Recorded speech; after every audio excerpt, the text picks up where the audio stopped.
दोस्तों बहुत बहुत स्वागत है आपका हमारे यूट्यूब चैनल पर। कैसे हो? आई होप आप सभी अच्छे होंगे। तो दोस्तों आप सबको पता है कि मध्य प्रदेश में 2018 में शिक्षक भर्ती शुरू हुई थी और उस शिक्षक भर्ती में जिस तरह से काउंसलिंग प्रक्रिया शुरू की गई थी वो बहुत ही एक घटिया काउंसलिंग प्रक्रिया थी। अलग अलग काउंसलिंग करवाना, मैंने आपको पहले भी बताया था कि जिस तरह से काउंसलिंग हो रही है इससे बहुत विवाद क्रिएट होंगे।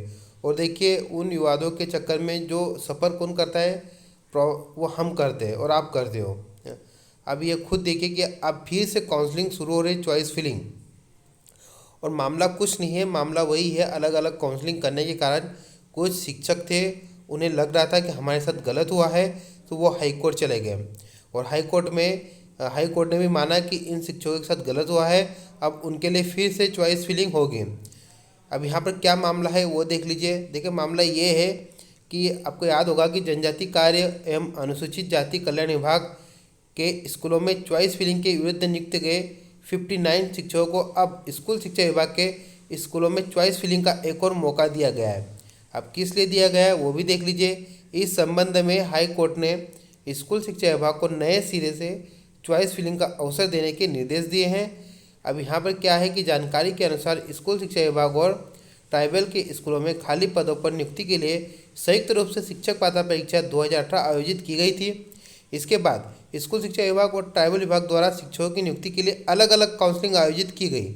यह गड़बड़ी तब हुई जब ट्राइबल में नियुक्ति के बाद स्कूल शिक्षा विभाग द्वारा आयोजित काउंसलिंग में ट्राइबल में नियुक्त शिक्षकों को भी काउंसलिंग प्रक्रिया में भाग लेने का अवसर दिया गया, लेकिन स्कूल चयन के समय उन्हें आदिवासी विकास में पूर्व नियुक्त के आधार पर चॉइस फिलिंग से वंचित कर दिया गया।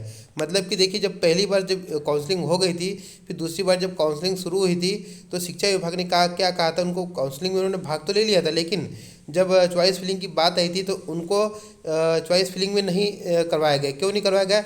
साइड में रिमार्क आया था कि वो पहले से ट्राइबल में चयनित थे। आपको याद होगा ना कि सेकंड काउंसलिंग में ऐसा हुआ था, मैंने वीडियो भी बनाया था।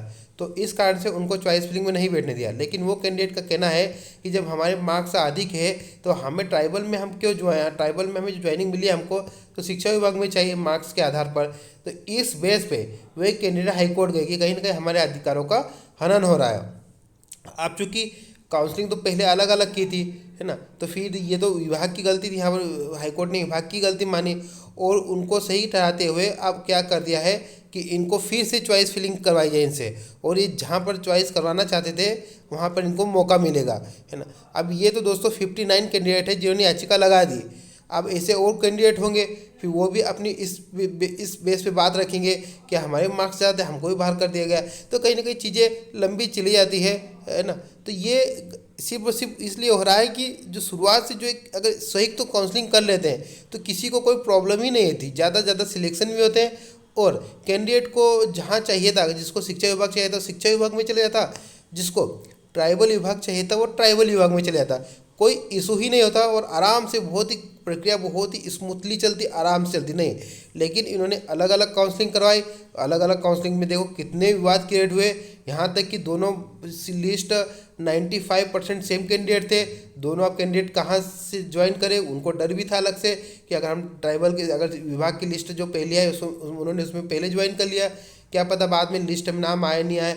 अब पहले ज्वाइन करने के कारण वो कैंडिडेट जहाँ जाना चाहते थे, ट्राइबल में जाना चाहते थे, ट्राइबल से वंचित रह गए, और जो शिक्षा विभाग में जाना चाहते थे वो शिक्षा विभाग में जाने से वंचित रह गए, है ना। तो ये चीज़ें बहुत ज़्यादा कॉम्प्लिकेटेड हो गई है। बाद में इसे सुधारने की कोशिश की गई, बाद में संयुक्त काउंसलिंग की गई, लेकिन फिर भी जो पहली काउंसलिंग हुई थी उसके कारण बहुत सारी चीज़ें यहाँ पर फिर से कॉम्प्लिकेटेड हो गई और उसी कारण ये केस लगा था और ये यहाँ पर शिक्षकों की जीत हो गई। तो आप देखिए यहाँ पर फिर से इनकी चॉइस फिलिंग हो गई।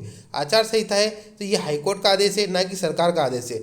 आचार संहिता में क्या होता है कि देखिए उन चीज़ों पर रोक लगाई जाती है जिससे कि चुनाव को प्रभावित हो, है ना। और वो कब होता है कि सरकार को योजना निकालती है, कुछ भी करती है। तो ये तो हाई कोर्ट का है तो हो सकता हो जाए, या फिर चुनाव आयोग भी ये भी बोल दे कि आप बाद में कर दीजिए, ये भी हो सकता है। तो ये चीज़ें विभागीय है, हम इस पर ज़्यादा बात नहीं करते, लेकिन जो फैसला है वो आपके सामने है। तो जो भी जानकारी मिलेगी मैं ज़रूर बताऊँगा। आप बने रहिए चैनल पर और चैनल को जरूर सब्सक्राइब करें। धन्यवाद।